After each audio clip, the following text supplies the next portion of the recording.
안녕하세요. 사연 읽어주는 남녀입니다. 오늘도 와주셔서 감사드리며 그럼 오늘의 사연 바로 소개해드리겠습니다. 저는 작년에 결혼 생활 11년을 정리하고 이혼을 했습니다. 이혼 전 저는 남편과 두 아이를 키우며 평범한 가정주부로 지내고 있었어요. 7살 아들과 5살 딸, 두 아이를 돌보며 바쁜 일상을 보내고 있었죠.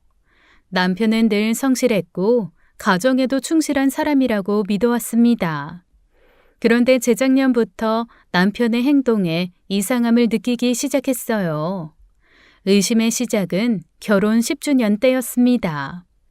남편이 결혼 10주년을 기념해서 저에게 작은 상자를 건넸죠. 그 상자 안에는 예쁜 반지가 들어 있었습니다. 여보, 결혼 10주년 기념해서 준비한 거야. 마음에 들어? 사랑해. 그리고 고마워. 나와 결혼해줘서. 그리고 우리 애들 잘 키워줘서. 고마워. 생각도 못했는데 너무 예쁘다. 당신, 나 감동받았어. 정말 고마워. 그 순간만큼은 행복했습니다. 남편이 여전히 절 생각하고 있다는 기분이 들어서요. 그런데 며칠 뒤 남편의 서류 가방에서 저는 제가 받은 반지와 똑같은 반지를 발견하게 되었습니다. 저는 순간적으로 멈칫했죠. 반지가 왜 2개나 있는 걸까? 잘못 산 걸까 싶었지만 남편은 평소 꼼꼼하고 실수하지 않는 사람이었습니다. 그런 그가 실수로 똑같은 반지를 2개씩 살 사람은 절대 아니었어요.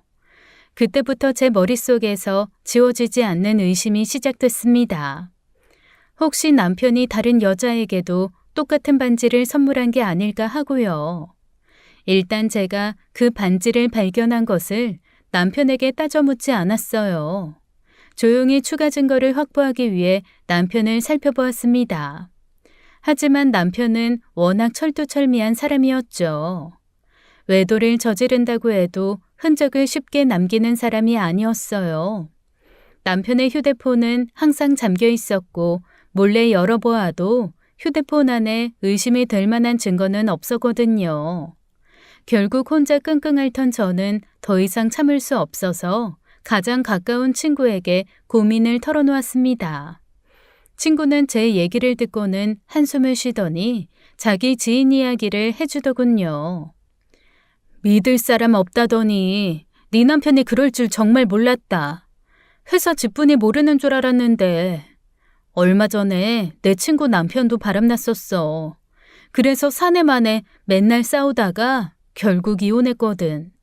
그때 친구 남편 놈이 증거 있냐고 딱 잡아댔는데 내 친구가 흥신소에 의뢰해서 증거를 딱 잡았거든.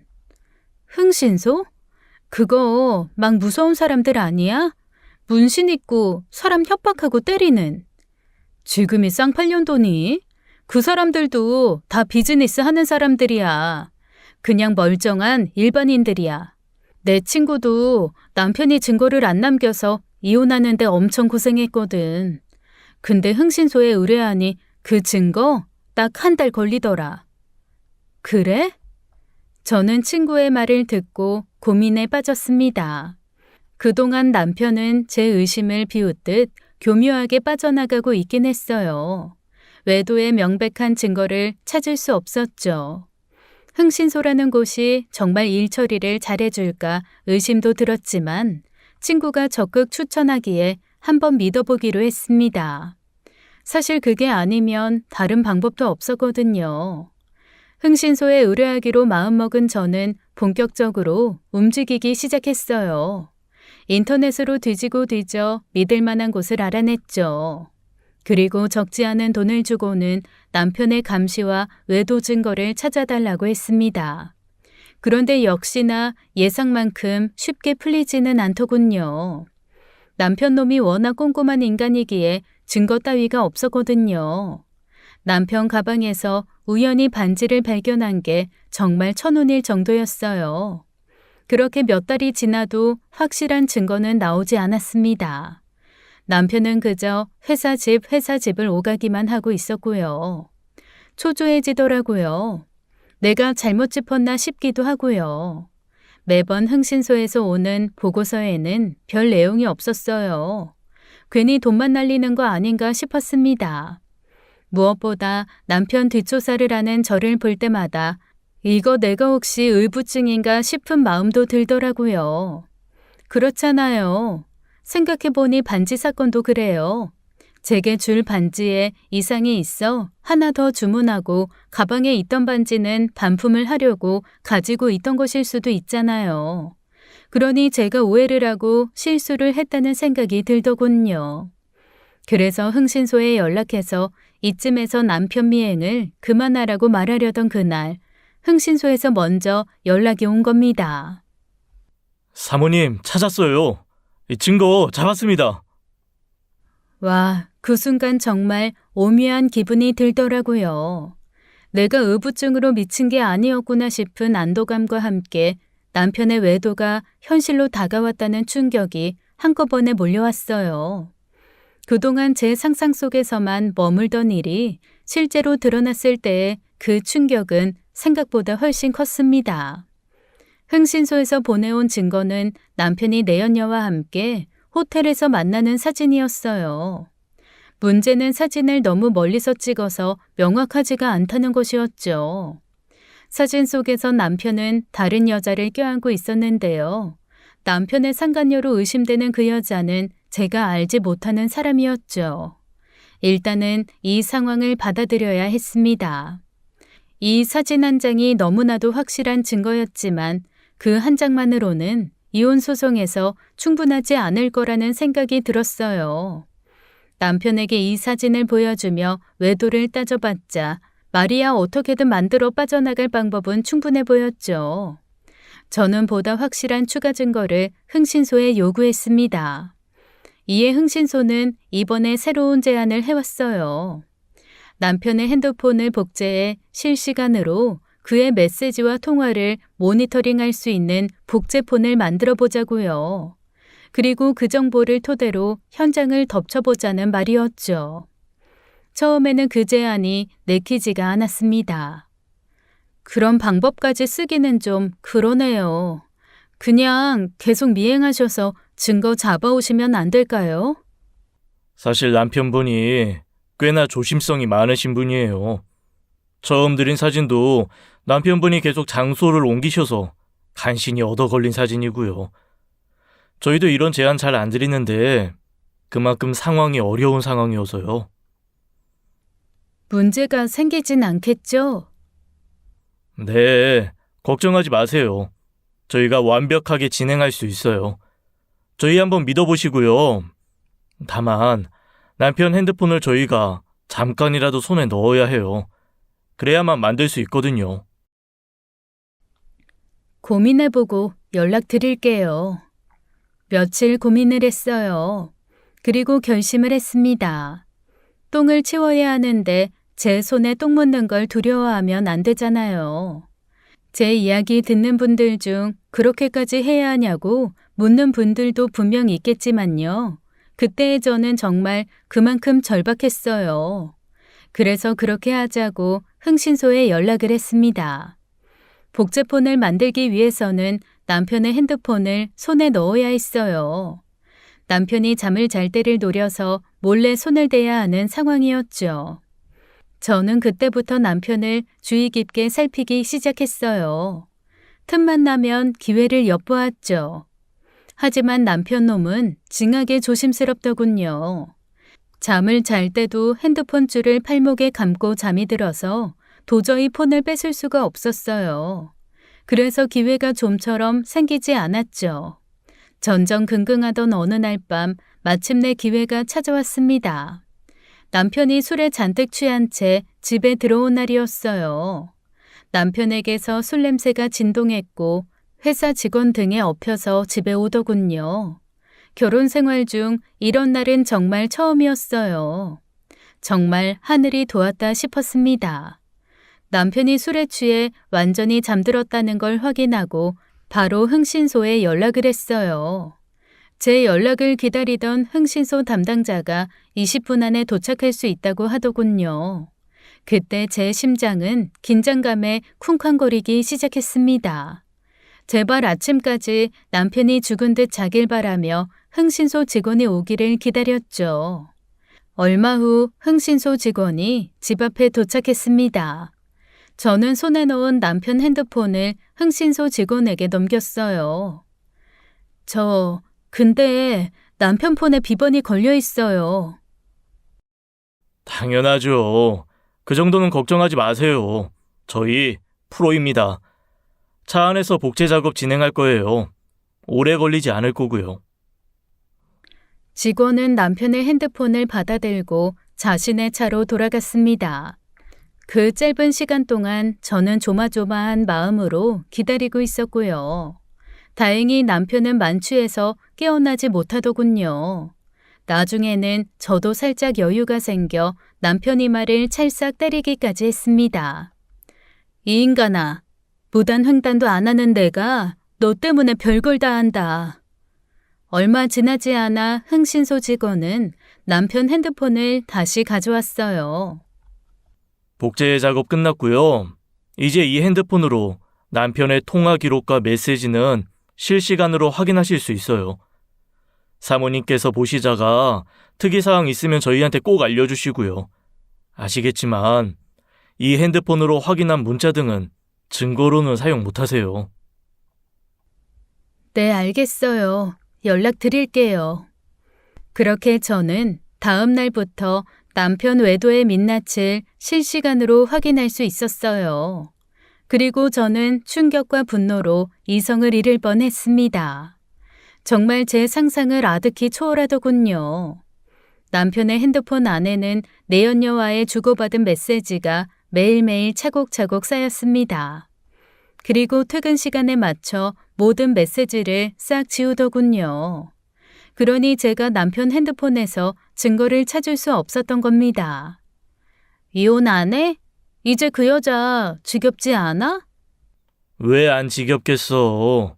뭐 공짜로 내 애들 키워주니 그냥 참고 사는 거지. 그럼 난 언제까지 참고 살아? 나 당신 아내 신경 쓰이는데? 뭐하러 신경을 써? 신경 쓰지 마. 걔는 그냥 내 집에서 살면서 애 키우는 벌레야, 벌레. 그러니까 신경 쓰지 마. 뭐? 벌레? 그러게, 벌레 맞네. 집에서 박혀서 알 낳고 애 키우고. 비참했어요. 남편 내조하고 아이들 키우며 돈 아낀다고 내 옷 한 벌 제대로 산 적이 없었는데요. 그런 제게 벌레라고 말하며 웃고 떠들더라고요. 10년을 넘게 믿은 남편이었는데 말이죠. 내연녀는 남편 회사 사람이었어요. 그녀의 이름은 미정이었어요. 김미정. 그것들은 대범하게 회사 안에서 외도를 즐기고 있었던 겁니다. 외부인을 철저하게 통제하는 남편 회사였기에 회사는 그들에게 가장 안전한 장소였겠죠. 흥신소에서도 증거를 잡는 걸 힘들어했던 것이 그 이유였어요. 이것들은 업무와 야근을 핑계로 회의실에서, 화장실에서 수없이 많은 더러운 시간을 보냈습니다. 저는 복제폰을 통해 남편 외도에 관한 많은 것들을 알아낼 수 있었어요. 그동안 남편이 출장을 간다며 떠났던 여러 날, 사실은 내연녀 미정과 함께 호텔에서 시간을 보낸 것이었음을 알게 됐죠. 그날 밤 남편은 내연녀와 외부 약속을 잡더군요. 저는 그것들이 만나기로 약속한 장소와 시간을 흥신소에 알렸습니다. 이 모든 것을 덮어두고 조용히 살 생각은 없었어요. 이제 제가 해야 할 일은 명백했죠. 이혼을 준비해야 했습니다. 그것도 아주 시끄럽고 요란하게요. 착하게 살아온 결과가 이 모양이라니. 그렇다면 이제는 미친년이 될 수밖에요. 저는 남편과 내연녀의 관계를 온 세상에 폭로하고 그들에게 책임을 묻기로 했습니다. 저는 다음 날 바로 제 친구에게 도움을 요청했어요. 제 친구가 이혼 전문 변호사였거든요. 애들 유치원과 어린이집에 보내놓고 친구와 이혼 절차와 관련한 이야기를 나눴습니다. 어떻게 이혼 소송을 진행하는지와 그리고 재산 분할은 어떻게 할지에 대해서요. 그때 갑자기 현관문 비번 누르는 소리가 들렸습니다. 이 낮에 남편이 집에 돌아온 건가 싶었지만 그건 아니었어요. 현관으로 들어온 건 시어머니였습니다. 시모는 늘 저렇게 예고 없이 불쑥 찾아왔죠. 시모는 양산을 제가 앉아있는 소파에 퍽하니 던지며 이러더군요. 날이 왜 이렇게 덥니? 아주 오는데 땀으로 샤워했다. 진작 10단지로 이사했으면 집 가까워서 내가 이렇게 힘들게 걸어오지 않았어도 되잖니. 그렇게 이사하라고 해도 고집을 부리더니 하여간 집 밖에 몰라서는.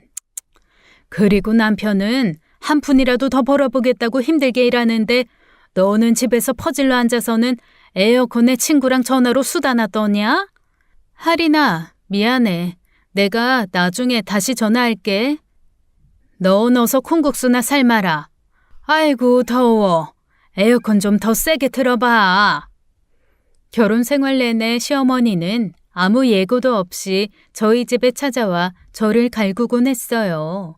거의 취미생활 정도로 생각하며 이런 행동을 했었죠. 가끔은 주말에도 불쑥 찾아와서는 쉬지도 못하게 했습니다.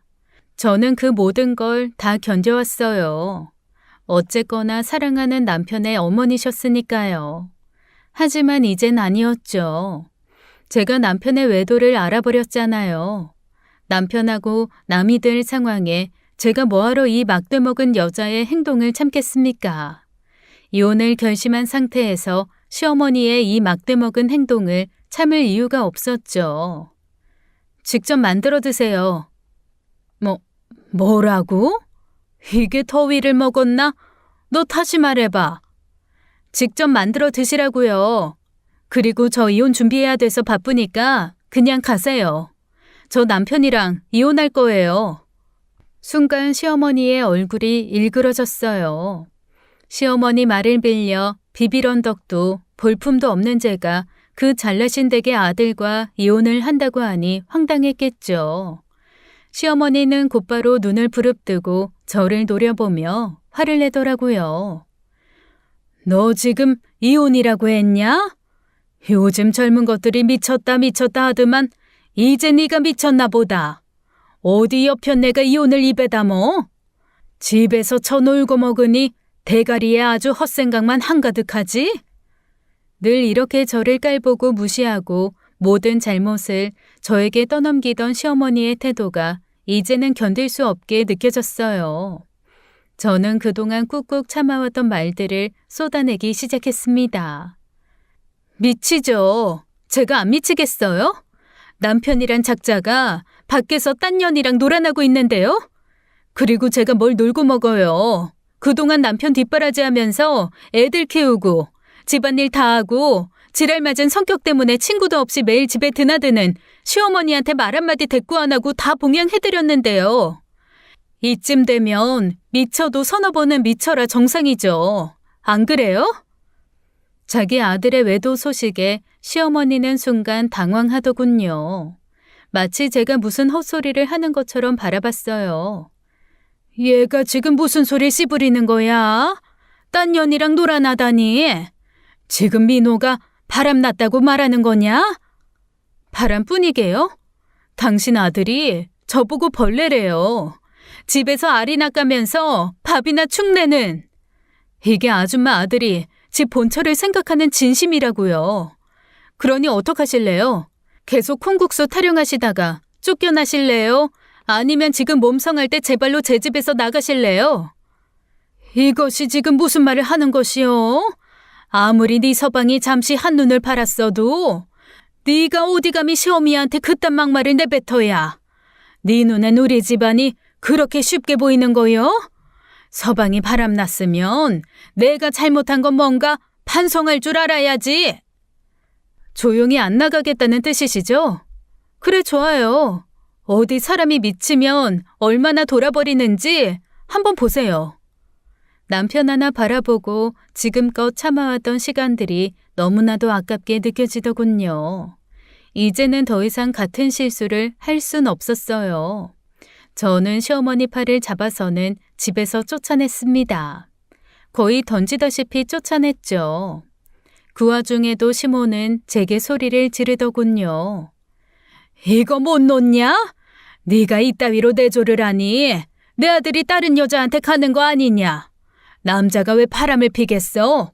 네가 잘했으면 내 착한 아들이 그런 행동을 했겠냐? 착한 남자들 다 뒤졌나 봅니다. 그 말이 너무나도 황당했고 동시에 분노가 치밀어 올랐어요. 아무리 팔은 안으로 굽는다지만 이건 너무 심했죠. 이 상황에서 지금 절 탓하신다고요? 집에 가시는 길에 병원이나 가보세요. 치매 걸리신 게 분명하니까. 누가 잘못했는지 제가 다 물어볼게요. 남편 회사에도 주변 지인들한테도 그리고 아줌마 형제들한테도요. 어디 그때도 내 착한 아들 거리면서 제 탓해보세요.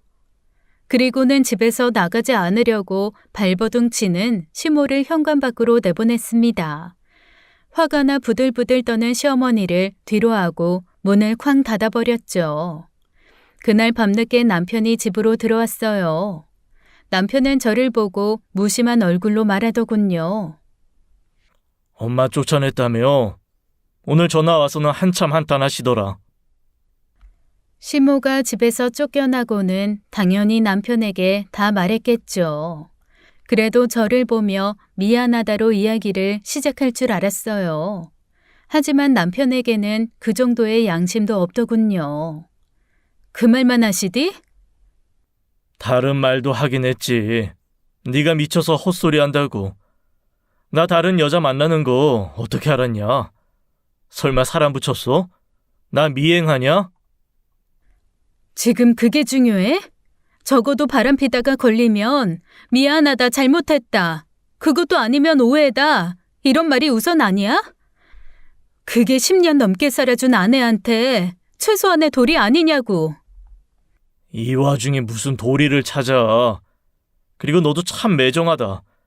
아무리 그래도 그 노인네를 이 더운 날 그렇게 쫓아내냐? 콩국수 해드리고 집에 보낼 것이지. 네 엄마 몸성이 보내드린 것만으로도 고맙게 여겨. 내가 그동안 당한 거 생각하면 이 정도만 해도 성인군자야. 끝까지 지 가족만 생각하더라고요. 기대도 안 했습니다. 저는 조용히 흥신소에서 수집한 증거 중 일부를 꺼내 남편에게 보여주며 말했습니다. 긴 말 하지 말고 이혼해. 서로 지저분하게 굴지 말고 이제 끝내자고. 남편은 잠시 제 손에 있는 서류를 본 듯하더니 태연한 표정으로 대꾸했어요. 그래, 그러자. 저는 남편의 그 반응에 분노가 치밀어 올랐습니다. 너한테 정말 질리고 실망이다. 위자료나 잔뜩 준비해. 재산 분할도 제대로 받아낼 거니까. 그러자 남편은 피식 웃으며 정말 말도 안 되는 말을 하더군요. 내가 돈이 어디 있어서 위자료를 주고 재산을 분할하니? 나 돈 없어. 돈 다 날렸어. 남편 말에 저는 순간 어안이 벙벙했습니다. 순간 친구가 했던 말이 떠올랐어요. 이혼할 때 재산 못 빼돌리게 잘 감시해. 재산에 관련된 자료들 다 마련해둬. 보통 이혼 소송 시작하면 재산부터 빼돌리거든. 아, 이 새끼는 이미 오랫동안 나보다 더 준비를 철저히 했구나 싶었어요. 그동안 바람을 피우고 내연녀와 함께 시간을 보낸 것도 모자라 걸려서 이혼당할 것을 염두하고 재산을 빼돌렸을 남편의 철저한 계획이 치가 떨리더군요. 하지만 그 말을 곧이곧대로 믿을 수 없었습니다.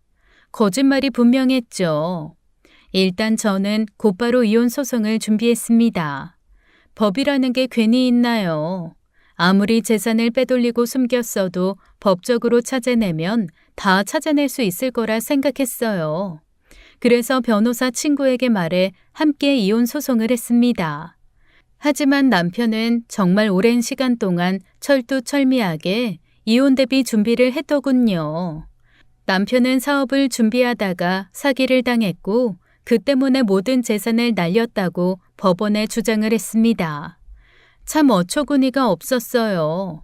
자기가 사기당한 증거들을 만들어서 보관하고 있을 줄은 정말 상상도 못했습니다. 하지만 저도 이혼 변호사인 제 친구도 남편 말을 믿지 않았어요. 남편 놈이 내연녀에게 재산을 모두 빼돌렸다는 심증이 있었거든요. 하지만 그저 심증만으로는 이혼 소송에서 유리한 위치에 설 수 없더라고요. 증거 재판주의 대한민국에서는 아무리 이놈이 의심되어도 증거가 없으면 아무것도 아니었어요. 문제는 저는 증거가 없다는 것이었죠. 일단 찾을 수 있는 건 모두 찾았어요. 정말 다 뒤져보았습니다. 그런데 정말 남편 말처럼 남편 놈은 땡전 한 푼 없더군요. 통장 잔고도 0이었을 뿐만 아니라 빚까지 있었어요. 심지어 남편 명의의 아파트는 이금융에까지 담보대출을 받아 깡통이더군요. 그동안 난 왜 아무것도 모르고 멍청하게 살았나 후회가 밀려왔습니다. 남편의 교묘한 거짓말에 제대로 당하고 말았어요. 내연녀와 짜고 오랫동안 준비를 했겠죠. 그렇게 저와 제 변호사 친구는 나름대로 자료들을 준비하고 이혼 소송을 했지만 결과는 처참했습니다. 저는 끝까지 남편이 재산을 숨겼다고 주장했지만 제 말은 받아들여지지 않았어요. 증거가 없는 저희 쪽 주장보다는 사기를 당했다는 남편의 주장을 법원에서 믿어준 거죠. 그럴 수밖에 없었던 이유가 있어요. 왜냐하면 남편은 진짜로 사기를 당했다는 증거뿐 아니라 그 사기에 대한 판결문까지 가지고 있었거든요. 남편에게 사기를 쳤다는 그 사기꾼 놈은 남편의 절친이었어요. 친구에게 코인 사기를 당했다고 남편은 말했지만 어이없는 거짓말이 분명했죠. 아마도 뒤로는 친구와 합의를 했을 테고 남편은 그 친구에게 수고비를 주었을 겁니다. 법원에서는 합의를 했고 초범인이 그 사기꾼 남편 친구에게 집행유예를 주었고요. 정말 제가 할 수 있는 건 아무것도 없었습니다. 결국 저는 재산 분할해서 완전히 빈손으로 이혼하고 말했어요. 모든 것이 무너져 내린 듯한 기분이었습니다. 저는 그날 밤 집에 혼자 앉아 상황을 돌아봤어요. 열받는다고 소리치고 때를 써봤자 변하는 게 뭐가 있나요? 그러니 속에서 치밀어 오르는 분노를 차갑게 식히며 냉정을 찾았죠.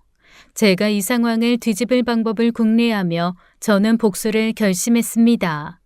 일단 남편이 내연녀에게 모든 재산을 넘겼다는 심증은 있었지만 증거가 없었어요. 그럼 증거만 찾으면 되잖아요.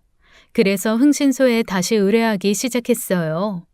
이번에는 좀 더 깊이 파헤쳐 남편과 내연녀의 관계에 대한 모든 것을 알아내달라고 했습니다. 흥신소는 다시 남편과 남편의 내연녀를 추적하기 시작했어요.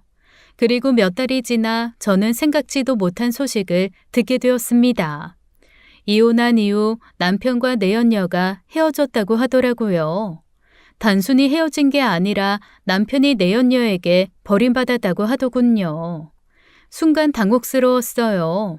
지금 대체 뭐가 어떻게 돌아가는 거지 싶었습니다. 그리고 얼마 지나지 않아 딱 알겠더라고요. 남편 놈도 그 내연녀한테 이용당하고 버려졌구나 하고요. 남편은 외도를 걸릴 것을 대비해 내연녀한테 재산을 모두 옮겨두었고 재산이 이동한 증거 또한 완벽하게 없도록 했어요. 계좌이체 같은 건 단 한 건도 없고 오직 현금으로 옮겼겠죠. 그런데 이 사실은 바꿔 말하면요. 내연녀가 남편 뒤통수를 치고 빼돌린 남편 돈을 혼자 가지고 잠수 타도 남편 놈은 그 돈을 자기 돈이라고 주장할 근거가 없다는 거였어요. 와, 진짜 잠시나마 병신처럼 돌아가는 이 상황에 한참을 웃었습니다. 이상하게도 저는 어쩐지 통쾌한 기분마저 들더군요. 남편이 날 배신하고 철저하게 짠 계획이 결국 멍청한 지한테 부메랑이 되어 돌아온 것이었어요. 하지만 그건 그거고 저는 저였습니다. 저도 계속 웃을 수는 없었죠. 어쨌거나 저도 제가 받아야 할 재산을 한 푼도 못 받고 이혼당한 건 변함없는 사실이었으니까요. 저는 흥신소에 다시 문의했어요. 내연녀한테 내 돈을 돌려받을 방법을요. 하지만 흥신소 직원은 역시나 법적인 문제로는 쉽지 않다고 답했습니다. 어렵죠. 법원에서도 이미 판결 났고, 재산 되찾으려면 확실한 증거가 필요한데 그 증거가 있겠어요? 보통 이런 문제는 합법적으로 되찾는 거 사실 불가능해요. 합법적으로요? 그럼 비합법적인 방법은 있다는 말인가요? 당연히 그런 방법은 많죠. 뭐 찾아가서 협박을 하든가 때리든가. 왜 그런 방법들이요? 뭐 아시잖아요. 그런데 저희는 그런 일까지는 하지 않습니다. 정 원하시면 떼인 돈 찾아드립니다. 뭐 이런 사람들 연결은 해드릴 수 있지만 사모님, 그렇게까지는 하지 마세요. 어차피 이런 사람들 쓰면 수수료 명목으로 받은 돈 대부분 다 가져가요. 저는 그날 밤 혼자 깊은 생각을 하기 시작했어요. 나는 이미 모든 것을 잃었는데 남편도 잃고 돈도 잃고 아무것도 모르는 내 자식들의 미래까지 뺏기고 처참히 밟힌 거잖아요. 상간녀 그녀는 그 모든 것을 빼앗아가서는 그걸로 지 인생 꽃길만 걸을 생각을 하니 분해서 잠도 안 오더라고요. 절대 그럴 수 없었습니다. 그때 문득 이런 생각이 들었어요. 눈에는 눈, 이에는 이. 어쩌면 당연한 게 아닐까요? 결국 제 인생이 이렇게 박살난 것도 상간녀 때문이잖아요. 저는 그렇게 상간녀를 물어버리기로 결심했습니다. 당한 만큼만 돌려주자. 더도 말고 덜도 말고. 저는 남편의 상간녀 김미정을 직접 찾아가기로 결심했습니다. 며칠 뒤 단단히 준비한 저는 아침 일찍 김미정이 다니고 있는 회사로 찾아갔어요. 그리고 회사 입구에서 김미정이 출근을 하기를 기다렸죠. 출근하던 내연녀 미정은 저를 알아보고는 불쾌한 얼굴로 저를 맞이하더군요. 뭐야? 왜 아침부터 재수없게 여기를 찾아와? 왜? 뭐 1인 시위라도 하시게? 너도 인생 참 복잡하게 산다. 하긴 그러니 병신같이 지 남편 뺏기지. 시위하고 싶으면 해. 나 어차피 지갑 두둑해져서 이 회사에 미련 없어. 계약직이라 기간도 얼마 안 남았고. 남편 상간녀는 저를 보자마자 제 전투욕을 자극시키더군요. 그래 어디 둘 중 한 명 죽을 때까지 끝까지 가보자 싶었어요. 저는 차분하게 말을 꺼냈습니다. 내 전 남편이 빼돌린 돈, 그 돈 중에 절반은 내 돈이야. 좋게 말할 때 그 돈 돌려줘. 하지만 미정은 콧방귀를 뀌며 저를 비웃었습니다. 내가 네 남편 돈을 왜 빼돌려? 그런 돈 없으니까 걔 헛소리하지 말고 집에 가서 네 애들이나 보세요. 생각보다 더 못된 년이더라고요. 하긴 저렇게 뻔뻔하니 상간녀겠죠. 저를 보며 비웃는 미정을 향해 저는 똑바로 바라보며 선전포고를 했어요. 마지막으로 경고할게. 나중에 울면서 후회하지 말고 좋게 돈 돌려줘. 안 그러면 내가 널 가만두지 않을 거야. 하지만 제가 우스웠나 봅니다. 내연녀 미정은 제 말에 배꼽을 잡으며 웃더군요. 너 영화 찍니? 널 가만두지 않을 거다. 아, 배쨘다. 덕분에 아침부터 잘 웃었다, 병신아. 그리고는 여전히 저를 비웃으며 회사로 돌아가려고 하더군요. 저는 그런 미정을 붙잡고 말했어요. 내 돈 내놓으라고. 하지만 내연녀 미정은 제 팔을 뿌리치며 뭐라고 중얼거리더라고요. 입모양을 보니 제 욕이었어요. 순간 저는 그녀 뺨을 한 대 날려버렸습니다. 그리고 숨을 들이쉬며 크게 외쳤죠. 미정아! 그렇게 어렸을 때부터 몸 팔아서 공부하더니 대기업까지 들어갔네? 대단하다. 그 말에 바쁘게 출근을 하던 주변 사람들이 일제히 고개를 돌려 저희를 바라봤어요. 내연녀 미정은 순간 얼굴이 새파랗게 질리더군요. 제가 그 사실을 어떻게 알아냈는지 겁나 궁금했겠죠. 저도 큰돈 좀 썼어요. 그만큼 이 여자를 박살내버리고 싶었거든요. 미정은 바로 부정하며 소리를 지르기 시작했어요. 미친 게 무슨 개소리야. 나 그런 적 없어. 저는 내연녀 반응에도 조금도 물러서지 않았습니다. 오히려 더 크게 말했어요. 제니였던가? 네가 술집에서 썼던 가명. 기억하지? 어디서 몇 년도부터 일했는지도 내가 다 알고 있는데. 몸 좀 팔았으면 어때? 덕분에 공부해서 대기업 들어왔잖아. 졸라 자랑스럽겠다 얘, 미정아. 내연녀 미정은 급하게 저를 끌고 건물 골목으로 데리고 가더군요. 이 미친년이? 너 지금 나 협박하는 거야? 저는 미소를 지으며 천천히 대답했습니다. 맞아. 네 앞에 나타났을 때부터 협박 중이었어. 그런데 뭐? 재수 없다고? 어디서 입을 함부로 놀려, 이 멍청한 것이. 미정은 분노로 가득 찬 눈빛으로 저를 쏘아봤습니다. 그런데 지가 어쩌겠어요. 칼자루는 제가 쥐고 있는데요. 저는 그 모습이 너무 재밌더라고요. 이걸 위해 제가 흥신소에 그 큰 돈을 썼나 싶었습니다. 헛소문 내면 나 너 명예훼손으로 고소할 거야. 알았어? 야, 고소해. 이혼 소송도 해보고 그러니까 알겠더라. 법원 들락날락거리는 거 그거 별거 아니더라. 그럼 고소해. 근데 네 회사 사람들이 상간녀인 네 말을 믿을까? 아니면 내 말을 더 믿어줄까? 난 그게 이제 궁금하네.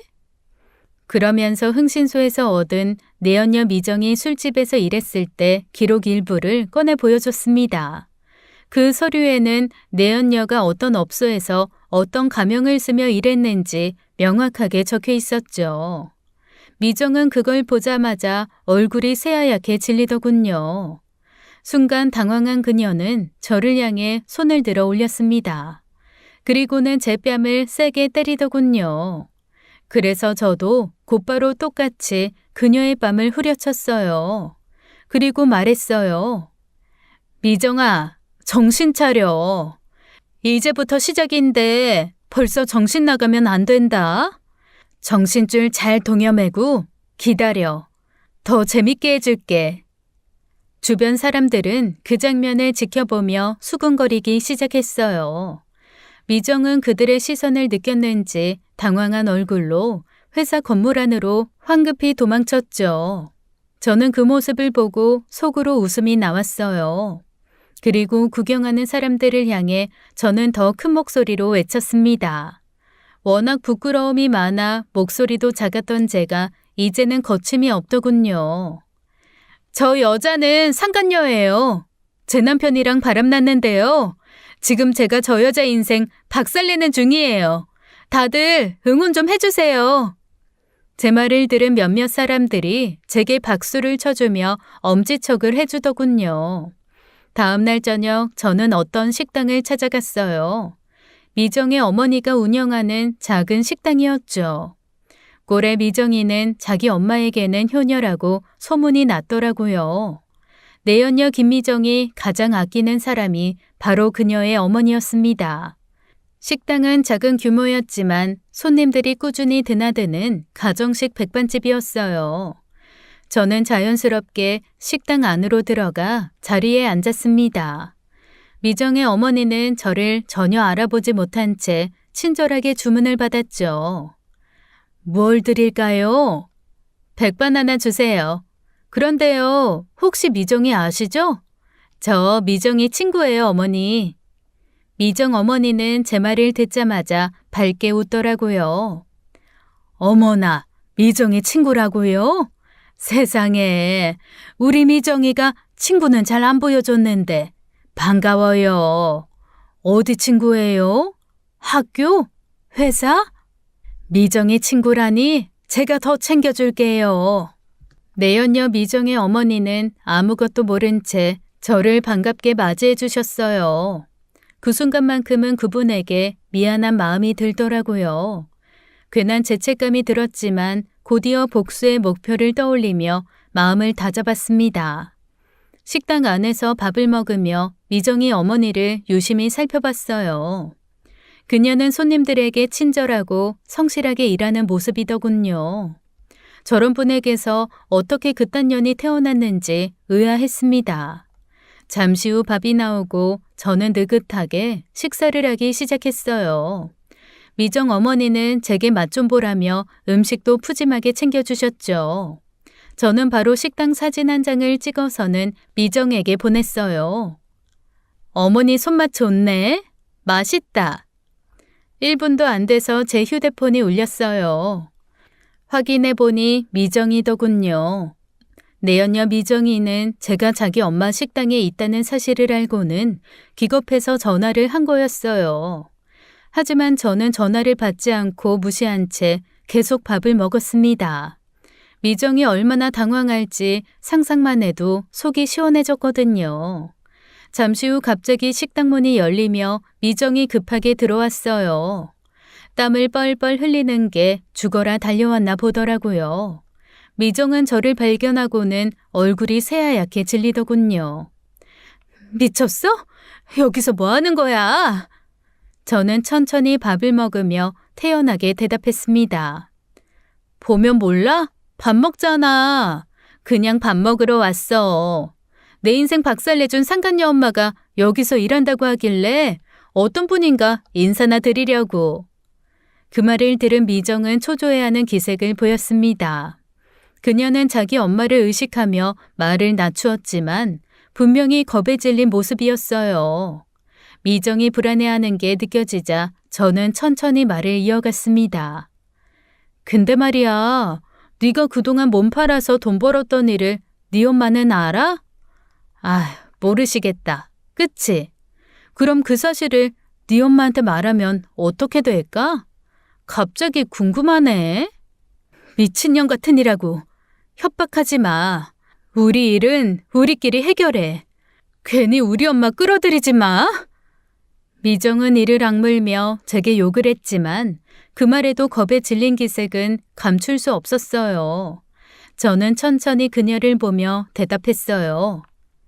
싫은데? 어디 그 당당함 어디까지 가는지 한번 보자. 너희 엄마한테 네가 말할래? 아니면 내가 말할까? 그 정도 선택은 하게 해줄게. 그때 저희의 소란에 미정이 어머니가 다가왔어요.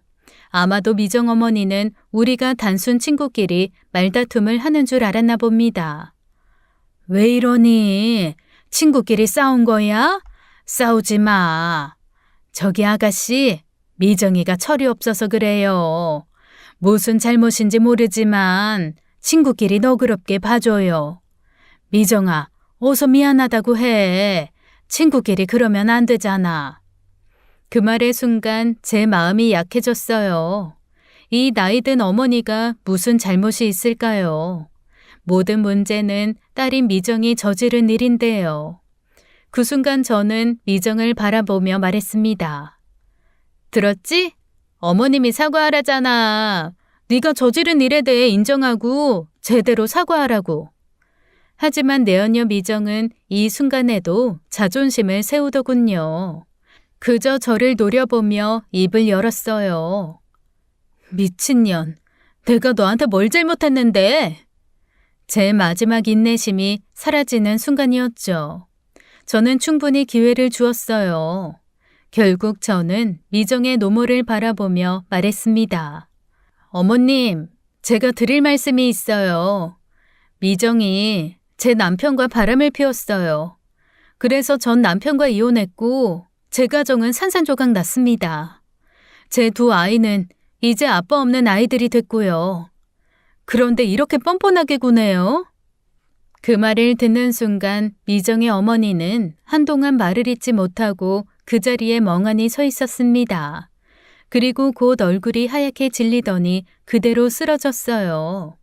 미정은 자기 엄마를 붙잡으며 제게 소리를 질렀습니다.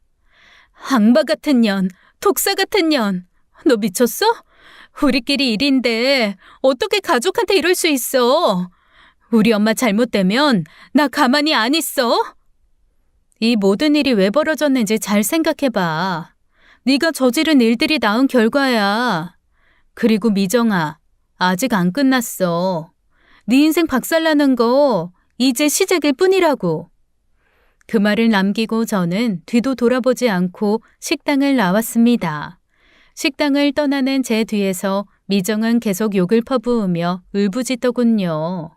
마음이 찢어지고 고통스럽겠죠. 하지만 저도 그랬어요. 이제 내 남편의 상간녀가 이 모든 고통을 받아들여야 할 차례였습니다. 며칠 후 저는 미정에게 마지막 복수를 준비했어요. 그녀가 얼마나 비참해질 수 있는지 보여주기로 했죠. 저는 미정의 딸이 다니는 초등학교로 향했습니다. 사실 미정은 이혼한 여자였고 그녀에게는 초등학교 2학년 딸이 있다는 사실을 알고 있었어요. 학교 앞에서 기다리다 보니 초등학교 2학년인 미정의 딸이 학교를 나서는 모습이 보였습니다. 저는 그 아이에게 다가가 웃으며 인사를 건넸어요. 안녕? 난 엄마 친구야. 수진이 이모라고 해. 아이의 얼굴에는 낯선 사람에 대한 경계심이 서려 있었어요. 저는 친절하게 말을 걸며 떡볶이를 사주겠다고 했습니다. 그리고 학교 옆 분식집에 아이를 데리고 가 떡볶이를 사주었죠. 그때 아이의 전화기가 울리더군요. 학교 시간이 지나도 아이가 집에 오지 않자 미정이 전화를 한 것이었습니다. 엄마야? 이모가 받아볼게. 저는 아이에게서 핸드폰을 받아 전화를 받았습니다. 제 목소리를 들은 내연녀 미정은 바로 소리를 지르더군요. 너 치사하게 딸까지 걸고 넘어져서 지금 나 협박하는 거야? 애가 무슨 잘못이 있다고 그래? 걔한테 입도 뻥끗하지 마. 저는 차분하게 대답했습니다. 엄마가 상간녀라는 사실 얘도 알아야 되지 않을까? 제 말에 미정은 순간적으로 말을 잇지 못하고 침묵했습니다. 그녀는 점점 더 떨리는 목소리로 대답했어요. 애는 가만히 두라고. 제발 애한테는 그러지 마. 애가 대체 무슨 죄가 있겠어. 화풀이하고 싶으면 나한테 해. 와서 내 머리채를 잡던 뺨을 때리던 하라고. 애는 아무 잘못 없잖아. 제발 말하지 말아주세요. 그 말을 듣는 순간 저는 소리를 지르고 말았어요. 그럼 우리 애들은? 너 때문에 아빠도 잃고 반지하방으로 쫓겨난 내 애들은 무슨 죄인데? 네가 저지른 일 때문에 내 가족은 산산조각 나버렸는데 대체 내 새끼들은 너한테 무슨 잘못을 한 건데? 잘 들어 미정아. 다른 사람 인생 박살내고 지옥에 떨어뜨릴 생각이었으면 너도 네 인생 박살나고 지옥에 떨어질 각오 정도는 해야 하는 거야. 알아들어? 제 말에 미정은 그제야 조용해졌습니다. 그녀는 더 이상 대꾸하지 못한 채 침묵 속에 울음을 터뜨리더군요. 미안해요. 정말 미안해요. 내가 정말 잘못했어요. 죽을 죄를 지었어요. 제발 용서해 주세요. 그녀는 간절하게 사죄하며 용서를 빌었지만 제게 더 이상 아무런 의미도 없었습니다. 제가 이 여자와 남편에게 받은 상처와 배신은 단순한 사과로 해결될 문제가 아니니까요. 저는 냉정하게 말했습니다. 용서받고 싶으면 교회를 나가서 신에게 용서 빌어. 난 널 용서해 줄 생각 없으니까. 그 말을 듣는 순간 미정은 다시 울음을 터뜨렸어요. 저는 전화를 끊고는 미정의 아이를 집으로 돌려보냈습니다. 사실 아이에게까지 해코지할 생각은 없었어요. 그래서 지 엄마에 대한 이야기는 차마 하지 못하고 돌려보냈죠. 그저 너는 잘하면서 남의 것에는 절대 손대지 말라고, 작은 것도 절대 남의 것을 탐하지 말라는 말만 해주었습니다. 그날 저녁 미정에게 연락이 왔어요. 만나자고 하더군요. 미정은 이제 더 이상 버틸 힘이 없었나 봅니다. 저와의 싸움에서 완전히 무너진 미정은 저를 보자마자 죄인처럼 고개를 숙이고 울먹이더군요. 미안해요. 돈 돌려줄게요. 제발 제 딸에게는 비밀로 해주세요. 그녀의 목소리에는 간절함과 절박함이 가득했어요. 그러나 저는 그 말에 고개를 저었습니다. 이제는 그깟 돈이 문제가 아니었어요. 이미 저는 상처를 받았고 그 상처는 치유가 안 될 테니까요. 이제 그깟 돈 필요 없어. 내가 원하는 건 이제 딱 하나야. 너도 네 인생 지옥에 떨어져 평생 맘고생하고 후회 속에 사는 거.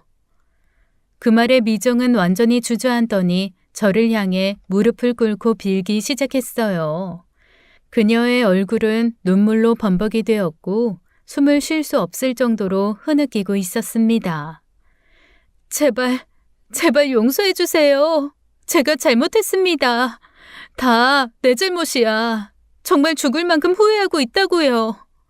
이 여자의 눈물 섞인 간청에도 저는 그 어떤 동정심도 느낄 수 없었어요. 저와 제 가족에게 한 짓을 생각하면 이 여자의 사과는 너무나 가볍게 느껴졌죠. 네가 용서를 바란다면 먼저 내 건 돌려줘야지. 내 전 남편이 빼돌린 돈 중에서 내가 받아야 할 내 몫의 재산 돌려놔. 미정은 제 말에 망설임 없이 고개를 끄덕이더군요. 그녀는 눈물을 닦으며 말했습니다. 알겠어. 돈 다 줄게. 내일 바로 준비할게. 그리고 나머지 돈도 네가 쓸 생각하지 마. 보육원 같은 기부단체에 모두 기부해. 당연히 그럴게. 나도 이제 그 돈 보기만 해도 지긋지긋해. 정말이야. 그리고 평생 참여하면서 살아. 보육원 같은 곳 봉사 다니면서 네 잘못 반성하면서 살라고. 알았어? 내가 평생을 계속 지켜볼 거야. 만약 또 허튼 짓 하면서 사는 거 보이면 그때는 네 비밀, 네 자식한테 다 말할 거야. 10년이 지나고 20년이 지나도 네가 가장 행복하게 살아갈 때 내가 갑자기 네 앞에 나타날 거야. 네 딸 결혼식 날이 될 수도 있고 첫 아이를 낳았을 때일 수도 있고 그때 네 딸은 알게 되겠지. 자신의 엄마가 어떤 여자였는지. 알겠어? 제 말에 미정은 무릎을 꿇고는 한참을 울며 알겠다는 말을 되풀이했어요. 머리채를 잡지도 않았고 뺨을 때리지도 않고 저는 제 복수를 마무리 지었습니다. 다음 날 미정은 약속을 지켰어요. 전 남편과 함께 빼돌렸던 돈 중에서 제가 받아야 할 몫을 제게 돌려주었습니다. 그 돈을 받은 순간 저는 모든 것을 되찾았다는 생각이 들었어요. 물론 돈이 전부는 아니었지만 적어도 법적으로 제가 받을 수 있는 보상은 이걸로 마무리되었죠. 그 돈으로 저는 경제적으로도 어느 정도 안정을 찾을 수 있었고요. 미정은 저와 약속한 것처럼 남은 돈은 모두 보육원에 기부도 했더군요. 이후 미정은 계약이 종료된 회사를 그만두었습니다. 그리고 자기 엄마 식당에서 일을 도우며 살고 있더군요. 그리고 일주일에 한두 번씩 시설에 가서 봉사활동을 하는 것도 확인했습니다. 그렇게 미정은 자신의 행동에 대한 대가를 치르며 앞으로도 살아가겠죠. 혹시나 제가 나타나 자신의 자식에게 모든 비밀을 말할까 걱정을 안고 살면서요. 저는 이렇게 씁쓸한 복수를 종료했어요. 원래 복수라는 게 통쾌함만이 남는 게 아니잖아요. 그만큼 저도 악인이 되어야 할 수 있는 게 복수니까요. 하지만 후회는 없습니다. 이혼한 전 남편은 믿었던 내연녀에게 버림받은 채 모든 재산을 잃고 쓸쓸히 사라졌어요. 그가 어디서 무엇을 하고 있을지 궁금하지도 않았습니다. 제 삶에서 더 이상 그의 자리는 없었으니까요. 하지만 의도하지 않게 어느 날 전 남편의 소식이 들려오더군요. 부고 소식이었어요. 전 재산을 다 잃고 직장까지 잃은 전 남편은 지방의 작은 회사를 다니다가 암이 발병되어 석 달 만에 사망했다고 하더군요. 내연녀에게 호되게 사기당하고 나서 스트레스가 매우 컸었나 봐요. 참 비참하고 씁쓸한 말로더군요. 남편의 장례식장에 찾아갔어요. 전 시부모님이 저를 보더니 놀라더군요. 전 남편의 영정을 보다가 저도 모르게 소리를 질렀습니다. 10년 넘게 당신만 바라보던 아내 버리고 자식들까지 다 버리고 바람나서 상간녀한테 재산까지 다 가져다 바치더니 결국 네 꼴이 이 모양이니? 결국 네 인생 결말이 이거였냐고. 진짜 네 마지막 길이 얼마나 웃긴지 모르겠다. 그렇게 말하고는 장례식장을 나와버렸습니다.